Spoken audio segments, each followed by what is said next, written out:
Hello, and welcome to the Secrets of Happily Ever After podcast. I'm your host, Monica Tanner, and I am recording this episode on the 4th of July.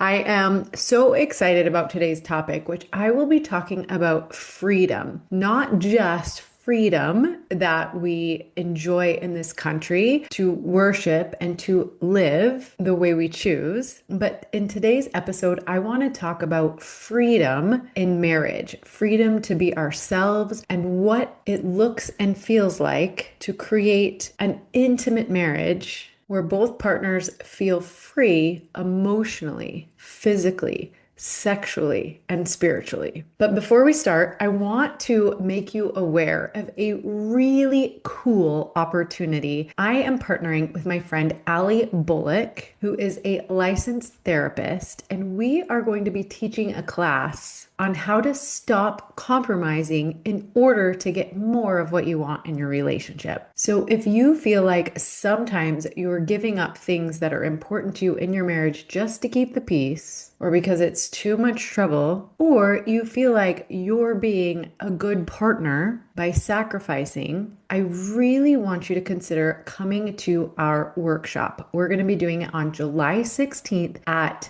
noon Mountain Standard Time, so 2 o'clock Eastern. And you can either come live or get the recording. You can come on your own or with your partner. But regardless, it's going to be a really great class where we'll be teaching for about 45 minutes to an hour, and then we'll be taking live Q&A questions from you on how to stop compromising in order to get more of what you want. So to sign up for that, you're just going to go to www.monicatanner.com/stop compromising. The class is in just over a week, and I cannot wait to see you there. All right, let's get to today's topic. This morning, I woke up super grateful for the freedom that we enjoy in this country and the men and women who have made that possible. I also felt a deep sense of gratitude for how much I have grown as a person since I started this podcast 7 years ago. Now, I have shared a ton of content online using this podcast and social media, and over the years, I've learned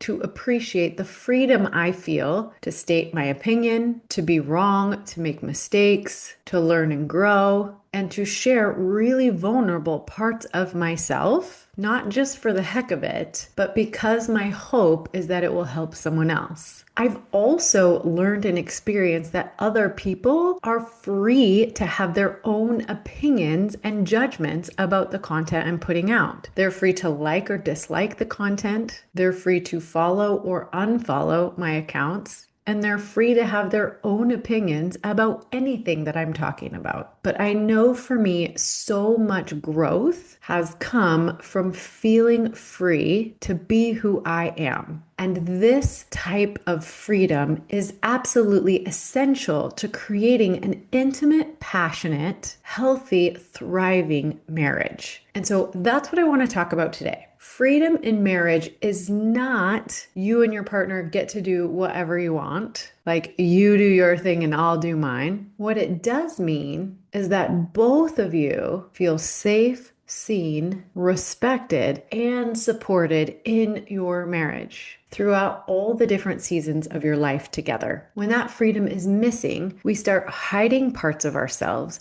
walking around on eggshells, or simply going through the motion. And that is not intimate. That is basically living in self-protection mode. True intimacy requires freedom. So let's break that down. Feeling free to be who you are, to make mistakes, to have your own opinions and perspectives and preferences about things, to be able to say how you really feel about any topic, and to have your own feelings, whether your partner understands them or not, without being judged, dismissed, or punished. That's what creates emotional freedom. It means creating a space where both of you can share your truth without feeling like your partner is trying to fix you or change you or punish you for not being the same as they are. The benefits of this emotional freedom is that as we grow and evolve and make mistakes and have wins, that we have someone there to go through the good times and the bad, to support us in all the seasons, and be our friend and confidant. That is intimacy, into me see, without judging or blaming or defending or protecting. It's vulnerable,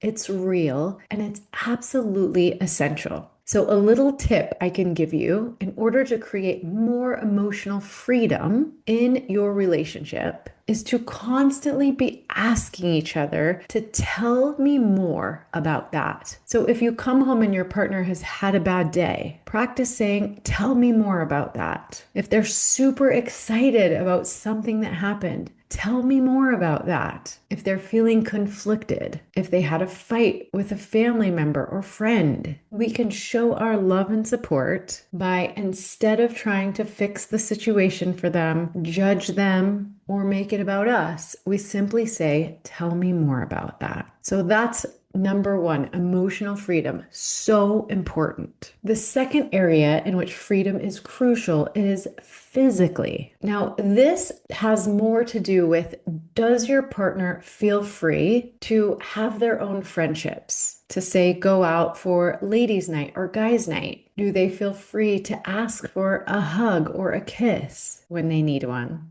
Do they feel free, and this is a big one, to take care of themselves in the way that they find needful? This includes things like what they eat, how often they sleep, what they do with their day. Physical freedom in a relationship is crucial. I've worked with far too many couples who feel like they are somewhat owned by their partner. Now, this doesn't have to be extremely overt, but it's a feeling that their partner needs to know where they are at all times, that they're constantly checking their phone or looking over their shoulder. Sometimes it includes not feeling free to spend money or make decisions about their health. Now, it's good to work as a team in all of these areas. But as humans, we have the need to be independent, and we also have the need to be connected. And so creating freedom around yourself physically requires communication about the things that are important to you.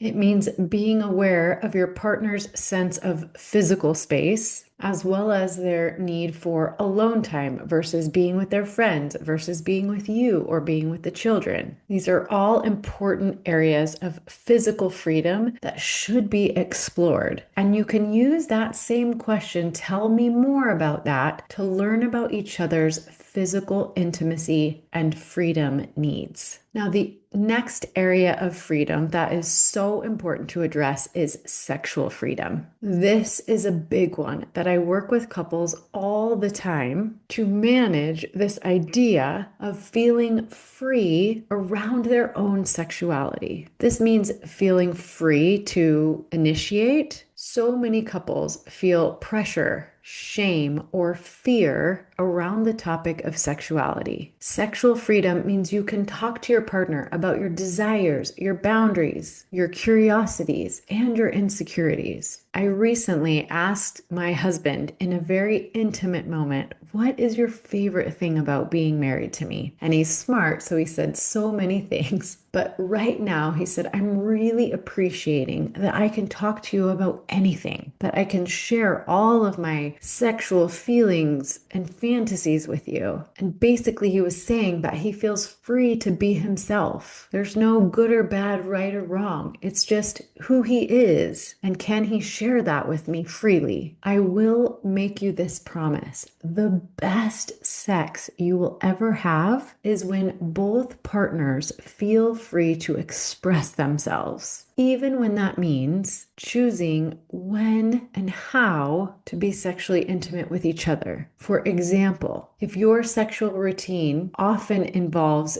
duty sex or sex out of obligation or feeling like you need to caretake, you will not feel the sexual intimacy and connection that comes with full freedom of expression in this area. True sexual intimacy is probably the most vulnerable thing that two adults can experience together. It takes time, effort, and a lot of trust to create a sexual relationship that works for both of you. But I promise it's one of the most important things that you could put your effort into. Adult sexuality is the opportunity to play, it's the opportunity to discover, it's the opportunity to create not only life, but pleasure and connection and unity. So I encourage you, if you're not feeling confident about your sexual relationship, please reach out. It's crucial that both of you feel free around the topic of sexuality. All right.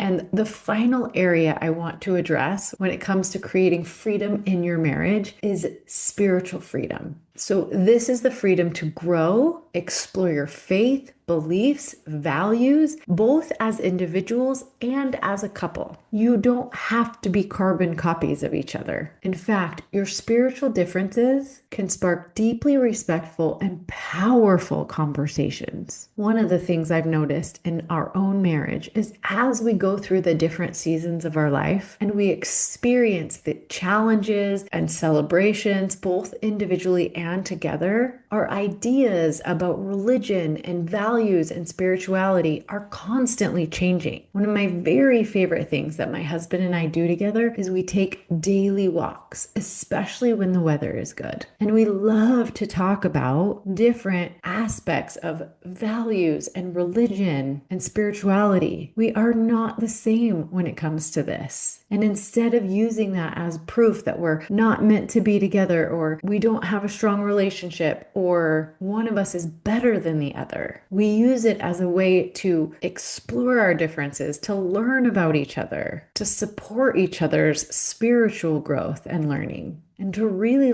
hash out our ideas about life and the universe and God and where we fit in all of it. They are some of the most meaningful and connecting conversations that we have. One of my favorite things to discuss with him usually starts with a question like, what's giving you a sense of peace and purpose lately? That way we can talk about the things that are most important to us without feeling judged or misunderstood. And it gives us the opportunity to grow and evolve, I think, into the best version of ourselves. So in all of these areas, emotional, physical, sexual, and spiritual, here are just a couple of tips to create freedom in all of those areas together. Number one is to start with small, honest conversations every day. Like I said, my husband and I love to walk together. And this is where we talk about all those different areas of our life and our marriage. Number two, celebrate each other's individuality. Instead of getting hung up on how you're different, celebrate how you're different. Even if it feels invalidating, your partner having a different stance or position on something as you can help you to grow and open your perspective and maybe have an understanding of something that you would never have been able to explore before. Number three is a big one. Give each other permission to evolve and grow and make mistakes. I've worked with couples where either the husband or the wife was so afraid of making a mistake that they would literally make themselves sick. I know for me, I've had periods of my life and my marriage where I had so much anxiety about not being perfect. And it wasn't until I could let go of that I really experienced growth. It's okay to make mistakes. It's okay to change your mind. It's okay to get it wrong. It's okay to try out different ideas about things. You can do that in all of those areas. It's okay to have big emotions. It's okay to go out with your friends and decide that you miss your partner and go home early. It's okay to get really into diet and exercise. It's okay to decide you don't want to drink soda anymore. It's okay to try new things in bed and decide whether you like them or whether you don't. And it's